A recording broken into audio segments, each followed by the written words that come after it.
Hello, this is David Carrig. In this video, I'll be talking about Code Critic, an automatic assessment and feedback tool for programming assignments. Code Critic is a system designed to provide detailed feedback and suggestions to student developers, assist instructors with assessment, and provide instructors with valuable insight into the progress of their course. Unlike most automatic assessment tools, it aims to do this while not impacting the workflow of students or course instructors. It is the goal of Code Critic to provide the features of an automatic assessment tool, a static code analysis system, as well as provide students with the feedback they would otherwise only get from a human mentor. This tool aims to avoid the common downsides of automatic assessment tools. Code Critic will allow student developers to continue working in their preferred development environments and not use any proprietary or non-standard web IDEs. Integrating Code Critic into a course will not require instructors to rebuild course content or rewrite assignments. Code Critic will provide non-binary feedback for student submissions. That is, it will not just tell students if their code is correct or incorrect, it will provide suggestions and feedback for improvement. Finally, Code Critic will provide information on the progress of the class to instructors. I'd like to start with a technical overview for Code Critic. Code Critic has primarily three components: a web server, a backend database, and an analysis machine. It's assumed that student developers will already be working with a version control system. Just by adding a few small configuration changes to the student's repo, they'll be able to take advantage of the Code Critic system. When the student submits new code to their version control repo, the Code Critic web server will be notified. This will log information regarding the new code change into the database. Next, the analysis machine will be notified that there is a new submission to be evaluated. The analysis machine will then pull the information regarding the submission from the web server and the database. It'll download the student's repo, run a series of tests on the new version of the repo. Finally, it emails the student with feedback on their changes and stores the results of the test back into the database. For the instructor, Code Critic generates a wide range of metrics to be displayed to the instructor through an information dashboard.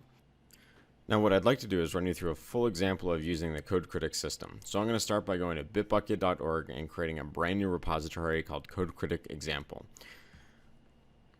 Now when I create this repo, it can be either Git or Mercurial. Code Critic supports both.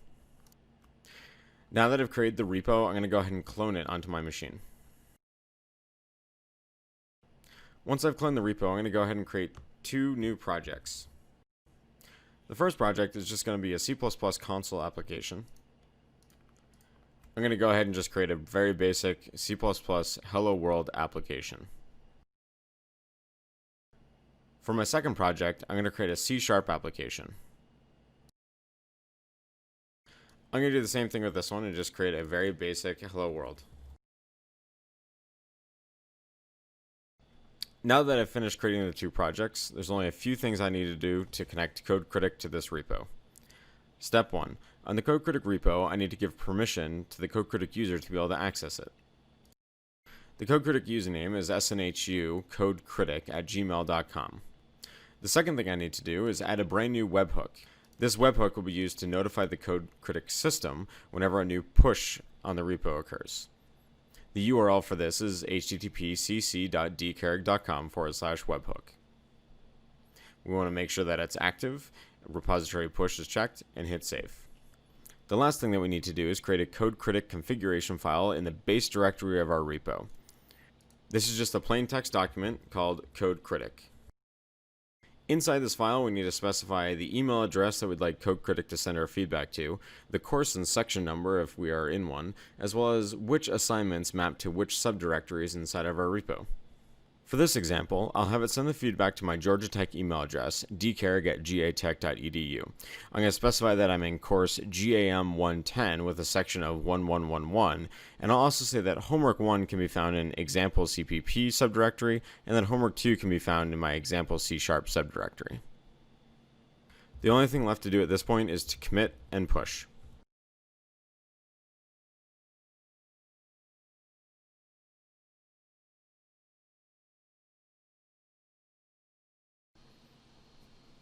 So now I'd like to take a look at what the analysis machine does as part of the Code Critic system. So here I have my Georgia Tech email address up. I have a remote desktop connection to the analysis machine, and then I'm about to do a push on that repo we built right here. So I'm going to go ahead and do my push, and you can see the analysis machine has already picked up the changes in the repo and is starting to run its analysis. So the first thing it's going to do is it's going to download the repository and then load that configuration file. It's going to see that we have two assignments in these two different directories. It's then going to go through those two directories and create debug and release builds from any Visual Studio solutions that it finds. Following that, it's going to run a series of unit tests. Then it's going to run a series of benchmarks against them to figure out how long my code takes to execute, as well as how many times it successfully executes in rapid succession. So we can see it's already completed, and the email is about to show up in my inbox. So in the email at the very top, we can see a nice little greeting from Code Critic, as well as a little bit of description of what it did, the repo location, the course, as well as the directories it inspected. Then for each directory, we'll get this further detail about it with the solutions it found, the builds that it made, as well as any additional feedback from the analysis tools it ran. See, the way that Code Critic is developed is there's a series of analysis tools inside the system, and for each assignment, an instructor can pick which of these tools get executed. Each tool can provide a different section of feedback inside this email. So we can see that a code analysis tool was executed, as well as a code style suggestions tool down below. Now, each of these tools can provide their own set of feedback, and new and additional tools can be added incredibly easy to the system. They're just simple Python scripts. And when those Python scripts are executed, the analysis machine has already downloaded the repo at that point, made any builds it needs to make, so the script can feel free to sort of execute doing whatever logic it wants to do on the repo. Now, just to demonstrate how easy it is to create these Python scripts, I went ahead and created one for you right now. So creating one of these scripts starts by inheriting from this base analysis tool, and there's only one function you need to care about, which is this run analysis function. This will get executed once per subdirectory that the student has set up that they want to be analyzed by Code Critic.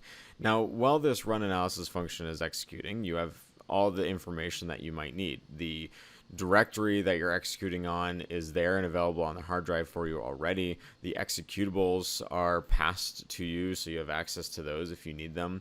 And you also have access to a log feedback function, which takes two parameters. One of those parameters is what information should get stored in the Code Critic database, and the second parameter is what information should get sent back to the student. So in addition to sending information back to the student, you can also store stuff directly into the Code Critic database for further analysis later. As a final step, you associate a unique letter with your tool. So I'm associating the letter C with the code count tool that I just created. This allows us in the database to specify for each course, for each assignment in the course, which analysis tools should be executed when a student submits them to Code Critic. So if you remember, our test repo was set up to be in the course GAM 110, and we're using Homework 1 and Homework 2 for our two repos. I've already gone and set up that Homework 1 and Homework 2 for 110 should execute our code count tool, and we can see here's our new email, and included with the feedback is our code counts. The final piece of Code Critic that I'd like to share with you are the information dashboards for course instructors, which are used to provide insights into the classes as well as the students' current performance. Now, there are three primary information dashboards that we have built so far. The first one is a general overview of the Code Critic system. In this dashboard, we can see the total number of process submissions, the total number of repositories, as well as email accounts that have gone out.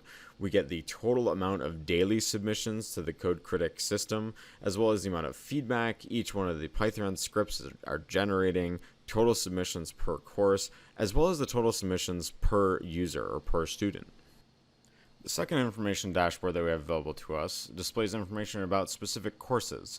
So by default, when you go to this dashboard, it displays the overall information of the Code Critic system, but this dashboard does allow you to filter by individual course IDs. So here we can filter by GAM 110, and we can see the submissions that we just recently submitted. We can even filter by section number as well to narrow it down in more detail. Our final information dashboard allows instructors to look at individual students' information.